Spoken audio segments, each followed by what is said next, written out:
Cosmic beasts are everywhere, like literally presiding over us at all times. We can't necessarily process this information as our tiny human brains are unable to handle the knowledge of these beings though. Despite this, people are obsessed with bringing them forth into our reality, seeking forbidden knowledge, causing the masses to froth at the mouth and shriek towards the sky. Not ideal. Surprisingly, these seemingly omnipotent beings aren't always free to do as they please. Sometimes they are trapped beneath oceans or behind brick walls or just sleeping all the time. Now, I'm not talking about outer gods because they just seem to be, there's no stopping that, but some of the old ones and lesser gods have a tough time remaining active, which is why I want to detail some of the ones we'd really rather stay below the ruins or in their caves. Hello horror heads and welcome back to the scariest channel on YouTube, Top 5 Scary Videos. I'm your horror host, Keegan Hughes, and today we're going to be counting down the top 5 Lovecraftian monsters that should never escape. Slumber, prison, great cosmic expanse, all of them. Before we get started, make sure to give this video a big thumbs up and subscribe for more reality ruining fun.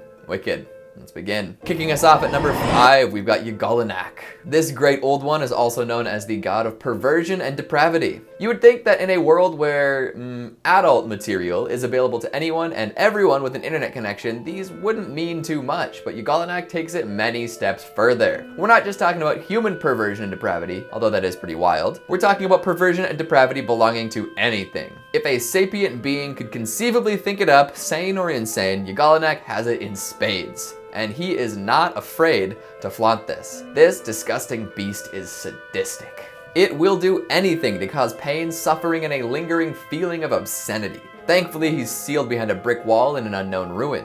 However, it's not too hard to bust him out. If someone reads his name in the Revelations of Ugalla, he'll be summoned forth. He's not coming to do anyone's bidding either. No, he's all about taking over human hosts and enlisting people to be his servants or his food. And there's not much room to negotiate here. Ugalla Knack is always looking for humans who read perverse and forbidden literature to serve him. So, if you're watching this video, you probably already tick one, if not both of those boxes. Good luck. If you see a morbidly obese man with no head or neck and mouths in the palms of his hands, you know you've been selected. Not much to do but submit. His true form is unknown, but that's likely because nobody would be able to comprehend it even if they were to behold it. And if none of that was enough to convince you that Ugalla Knack is bad news, you should also know that he kills a bookstore owner and wears his skin to lure in more people. Who does that? Coming in at number 4, we've got Yig. Another great old one. Yig is the father of serpents, also known as the snake god. This half-anthropomorphic beast has been worshipped as a god in all sorts of places. First appearing in Lovecraft and Bishop's The Curse of Yig, this ghastly abomination is a gigantic snake with the arms of a man. Sometimes it'll appear as a reptilian humanoid as well.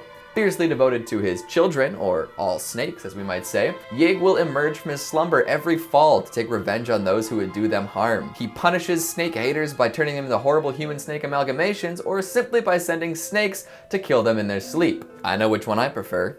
The quick death. Yig once ruled over the Crimson Cavern of Yath beneath the subterranean land of Kenyan, but eventually the serpent men he presided over transferred their loyalties to Sethe Agua. So there's some beef between Yig and this other old one, and beef between him and his once serpent men who are now cursed. My favorite or most repellent Yig story involves a young family moving out to Oklahoma in search of a better life. The wife noticed a nest of rattlesnakes near her new house, and knowing that her husband was terrified of the squiggly creatures, killed the lot of them. She unfortunately did not know Yig was watching. That autumn he awoke from his long rest and went after the family. First, Yig sent snakes to kill their dog. Low blow. Then they tricked the wife into thinking her husband was the snake god himself. This caused her to kill her own love with an axe. After all the pain and suffering were through, Yig then bequeathed one last punishment against this serpent-smashing sinner. He turned her into a half-human, half-reptile, cursed to wriggle around on her belly for all eternity. So next time you see a rattlesnake, maybe just let it bite you. I'd say death by venom doesn't seem so bad compared to all this. Coming in at number 3, we've got Sethe Agua. I mentioned this old one in the entry concerning Yig. See, these two don't really get along. Sethe Agua usurped Yig and took over the deep cavernous Yath. At one point he chilled on Saturn, but soon decided that Earth was a better call if he wanted sacrifices. And he loves sacrifices. Too bad he's too lazy to go out and get them himself. Known as the Sleeper of Nkai, this despicable slovenly creature rarely stirs at all. Squat and pot-bellied with the head of a toad and fur that reminds one of a sloth-bat combo, Sethe Agua is among the laziest of all cosmic creatures. He refuses to leave his chamber unless mortally threatened, and even then it's a whole ordeal. If anyone disturbs his rest, he will eat them. That is, unless they have a sacrifice to offer. If this is the case, he'll let the disturber go and dine on the poor, unfortunate soul instead. After eating, he does what any good layabout does and heads right back to sleep. Now most people would hear all this and say, great, he'll never get me because I'll never bother him. Easy peasy. Well, the thing is, Sethe Agua rules over a bunch of creatures that can and will go out of their way to grab and kill you. His formless spawn appear to be polymorphic black goo creatures. They are very resilient and hard to kill and will take the shape of whatever's necessary to end your life. These blobby beasts can even squeeze into the tightest gaps to continue pursuit, so shutting the door in their face will not stop them. Add that to the legacy cursed serpent men inherited from Yig and you'll see why Sethe Agua is a beast you'd rather keep deep underground. Swimming in at number 2, we've got Dagon. Speaking of deep, let's talk about an aquatic great old one. Dagon, he who presides over the deep ones, consort to Mother Hydra, worshipped by the esoteric order of Dagon, converter of Innsmouth. An absolute legend. Dagon is the shadow over Innsmouth, among other things. Seemingly immortal, he has grown and grown over the years and is now absolutely gigantic. Deep ones are humanoid, ocean-dwelling creatures able to live for ages and grow even when fully mature. Some are said to be over 50 feet in height and depicted in arcane artwork as wrestling whales. Badass.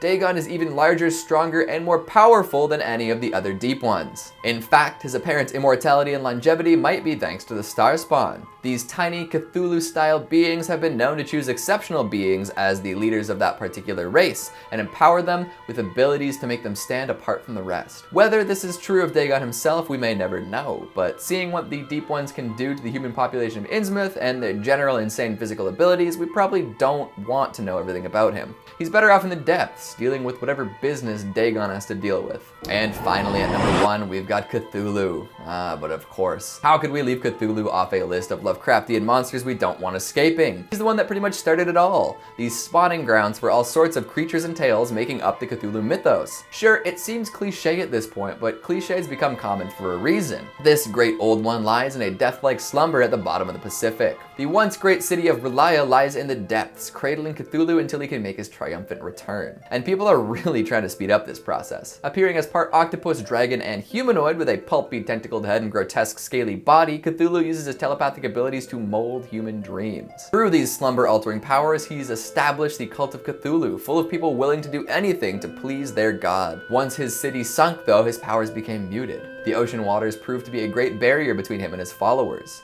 Still, to this day, his worshippers gather around the world to chant, calling for his return. The English translation of the most popular chant is, "In his house at Relaya, dead Cthulhu waits dreaming. Someday he'll awaken, and his worshippers want to be ready." Even the deep ones mentioned before worship him. Cthulhu has been featured in many a tale, with some of the most famous being At the Mountains of Madness, and of course, the Call of Cthulhu. His presence in these tales is maddening indeed, causing those who behold him to lose their minds and all control. If he were to wake and leave the ancient underwater city, humanity would be subjugated in a matter of days. His influence would spread like wildfire, recruiting any and all sapient beings to his ranks, physically and mentally twisting them until unrecognizable. And once this world was conquered, on to the next. Cosmic horror is unlike anything else, with creatures that fascinate and horrify in unique ways. So what did you think of the list? Which Lovecraftian monster would you hate to see make it out of whatever prison's holding them back? Are there any others without freedom of movement that should never escape?